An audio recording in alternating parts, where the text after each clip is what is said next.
يسأل أبو هريرة رضي الله عنه عن النبي عليه الصلاة والسلام ذكر امرأة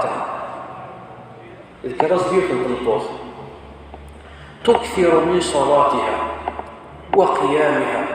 وصيامها وصدقتها لعب تصمت ثيلا تسلوين تخدم الخير تزلى قيام الليل تزلى الأوقات يس الخمس قل وقتيش تزلى الرواتب تزلى النوافل تزمص الكفرة وتشجر ليل لا الاثنين لا الخميس لا عاشوراء لا عرفة ولا أيام البيض تصدق تهوي الناس إلا أنها تؤذي جيرانها بلسانها سعيون ديفو ده شوف ديفو تأذون الجيران سيسيس فقال النبي عليه الصلاة والسلام هي في النار. سبحان الله، هي في النار بمفهوم ثيف راه تزلى خلا تزم خلا تصدق خلا،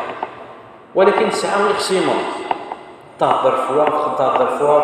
فوا النميمة الغيبة النميمة الفساد وتعامل شو دير الرونيير الخلاف إرجاز من السفران على حساب الخلاف. الناس هي في النار